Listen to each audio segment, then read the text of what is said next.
আসসালামু আলাইকুম। কৃষি বিপ্লব ইউটিউব চ্যানেলের পক্ষ থেকে আপনাদেরকে সবাইকে জানাই স্বাগত। আজকে আমি বিশেষ একটা পর্ব নিয়ে এসেছি। সেটা হলো আপনারা ইচ্ছা করলে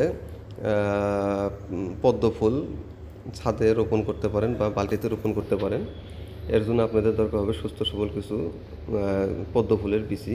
আমি অনলাইন থেকে কিছু বিচি সংগ্রহ করে নিয়েছি। আপনারা ইচ্ছা করলে অনলাইন বা পুকুর বা খাল বিল থেকে পদ্ম ফুলের বিচি সংগ্রহ করতে পারেন।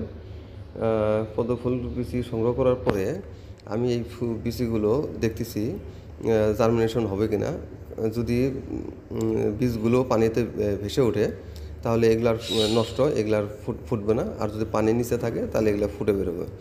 আমার এই দশটি বীজই সবগুলি পানির নিচে, তার মানে এগুলো সবগুলোই জার্মিনেশন হবে, সবগুলোই ফুটে চারা বের হবে। যেহেতু পদ্ম ফুলের বিচি একটু শক্ত, তাই এই পদ্ম ফুলের বিচিকে একটু বিশেষ প্রক্রিয়া রোপণ করতে হয়। দেখুন, পদ্ম ফুলের দুইটা সাইড থাকে, একটা সাইড একটু ছিদ্রের মতো থাকে। ওই ছিদ্র সাইডটা এরকম করে সিরিজ কাগজের উপর একটু ঘষে নিতে হবে, কারণ এর চামড়া অত্যাধিক মোটা। বেশি একটা ঘষার প্রয়োজন নেই, শুধু হালকা উপরে আবরণটি ঘষে ফেললে হবে। যে ঠিক এরকম একটা সাইড, যে সাইডটা ক্ষুদ্র ক্ষুদ্র একটা ফুটার মতো থাকে, তারপরে এগুলোকে আপনাকে পানিতে ভিজিয়ে রাখতে হবে। মোটামুটি 14 থেকে 15 দিন এরকম পানিতে ভিজিয়ে রাখতে হবে।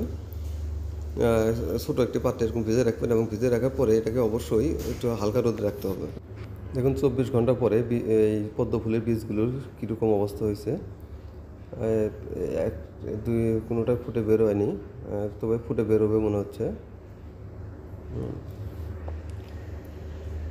আজকের দেখুন, এটা 48 ঘন্টা পরে পদ্ম ফুলের বীজটি ফেটে ভিতর থেকে কচি চারা দেখা যাচ্ছে। এইভাবে আপনাদেরকে রাখতে হবে, এবং কি প্রতি 2 দিন পর পর এই পানিগুলো পরিবর্তন করে দিতে হবে। তাছাড়া কিন্তু পানিতে শ্যাওলা বা ফাঙ্গাস জন্মানোর সম্ভাবনা থাকে। দেখুন, এটা 3 দিনের বীজ। 3 দিন পর এই বীজগুলো থেকে চারা বের হচ্ছে। এইভাবে আস্তে আস্তে চারা বের হয়ে যাবে। এটা হচ্ছে 14 দিন পর। দেখুন কি সুন্দর পাতা বের হয়েছে, এবং প্রতিটা বীজ থেকে কি সুন্দর শিকড় বের হয়েছে। এই শিকড়গুলো যখন বাদামি রং ধারণ করবে, এটা হয়ে গেছে, এটা এখন রোপণ করার মতো অবস্থা হয়ে গেছে। বাদামি রং ধারণ না করা পর্যন্ত আপনারা অপেক্ষা করবেন। এই পদ্ম ফুলের চারা বিশেষ এক প্রক্রিয়ার মাধ্যমে রোপণ করতে হয়, সেটা আমি এখন দেখাবো। এখন তো শুধু চারা তৈরি করে নিলাম। এর জন্য প্রয়োজন হবে আপনার কিছু কাদো মাটি, যেটা আপনি পুকুর থেকেও সংগ্রহ করতে পারেন, বা যে কোনো সাধারণ মাটি আপনার পানিতে ভিজিয়ে রেখেও এরকম কাদো তৈরি করে নিতে পারেন। আপনারা 2-4 দিন আগেও তৈরি করে নিতে পারেন, বা যেদিন গাছ রোপণ করবেন সেদিনও তৈরি করা যায়। তবে 2-1 দিন আগে করাই ভালো। আর এই যে পাত্রে রোপণ করবেন সে পাত্রের নিচে এরকম 2 মুঠ গোবর সার দিবেন, বা কেঁচো কম্পোস্ট বা যে কোনো জৈব সার এরকম 2 মুঠ নিচে দিবেন। নিচে দেওয়ার পরে এই কাদো মাটিটা এই জৈব সারের উপরে সুন্দর করে দিয়ে দিবেন। 3 থেকে 4 ইঞ্চি পরিমাণে কাদো দিয়ে দেবেন। তবে লক্ষ্য রাখতে হবে জৈব সার যেন বেশি না হয়। বেশি জৈব সার হলে তখন গাছ শুধু পাতা দিবে, কিন্তু তখন তার ফুল তেমন একটা আসবে না। পদ্ম ফুলের চারা রোপণ করার জন্য আমার মিডিয়া তৈরি। এখন আমি পদ্ম ফুলের চারা কীভাবে রোপণ করতে হয় সেটা দেখাবো। ঠিক এইভাবে আস্তে করে পদ্ম ফুলের চারাটি নিতে হবে, যাতে কোনো জায়গায় আঘাতপ্রাপ্ত না হয় সেদিকে খেয়াল করবেন, যেহেতু গাছটি অনেক নরম। নেওয়ার পরে এই বিচি সহ এবং শিকড় সহ আপনারা এই কাদোর ভিতরে এই গুঁড়াটি ঢুকিয়ে দিবেন। হালকা একটু আঙ্গুল দিয়ে চাপ দিলেই এটা কাদোর ভিতরে ঢুকে যাবে। দেখুন, এইভাবে আঙ্গুল দিয়ে একটু হালকা চাপ দিলেই কাদোর মধ্যে এভাবে গাছটি ঢুকে যাবে, চারাটি। এইভাবেই এতটুকু যথেষ্ট। আরও একটি আছে, ওটাও আমি দেখাইতেছি।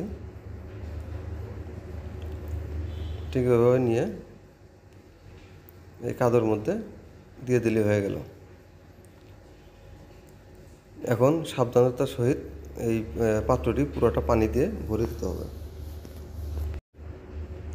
পানি দেওয়ার সময় খেয়াল করবেন যাতে এই গুঁড়াটি যেন পানির উপরে উঠে না আসে। আস্তে আস্তে সাবধানতার সহিত এই পানিগুলো দিয়ে দিতে হবে। এখানে আমি আর একটা জিনিস আপনাদেরকে বলতে চাই, সেটা হলো আপনারা ইচ্ছা করলে এই পাত্রের ভিতরেই এইভাবে আপনারা পদ্ম ফুল রাখতে পারেন। আর ইচ্ছা করলে আপনারা বড় কোনো পাত্রেও দিতে পারেন। আপনারা সরাসরি কোনো বড় কোনো বালতিতে আমি যেভাবে মাটি তৈরি করে দেখালাম ঠিক এভাবে দিয়েও আপনারা এই সরাসরি বড় কোনো বালতিতেও আপনারা এই চারাটি রোপণ করতে পারেন। আমি এইভাবে করার পেছনে অন্য একটি কারণ আছে, সেটা আপনাদেরকে আমি বলতেছি। এই বালতিটি, এই ছোটো বালতিটি আমি বড় একটি বালতির মধ্যে, পানি ভর্তি একটা বালতির মধ্যে আমি রোপণ করব। কারণ এরকম একটা বড় বালতি, এই বড় বালতিতে পানি পুরাটা ভরে নেব আগে। বালতিতে পানি ভরা হয়ে গেলে আমি ঠিক এই ছোটো বালতিটি বড় বালতির ভিতরে এভাবে ঢুকিয়ে দেব। আর এভাবে দেওয়ার পেছনে অন্য একটা কারণ আছে, সেটা হলো আমি যেহেতু এখানে পানি স্থিরভাবে থাকবে, বিভিন্ন ধরনের কীট পতঙ্গ বা মশা এখানে বাসা করতে পারে। আমি যখন আমার 2 দিন 3 দিন পর পর আমি এই বালতিটির পানি আমি পরিষ্কার করতে পারবো। নিচের ছোটো বালতিটি টান দিয়ে উপর দিক তুলে পুরো পানি পরিষ্কার করে ফেলে দিয়ে বালতি ভালো করে ধুয়ে আমি আবার দিতে পারবো। এতে পানিও পরিষ্কার থাকবে এবং আমার মশাও এখানে জন্মগ্রহণ করতে পারবে না। আর এইভাবে ইনশাল্লাহ আপনারাও আপনাদের ছাদ বাগানে হোক, আঙ্গিনায় হোক, আপনারাও পদ্ম ফুল চাষ করতে পারবেন।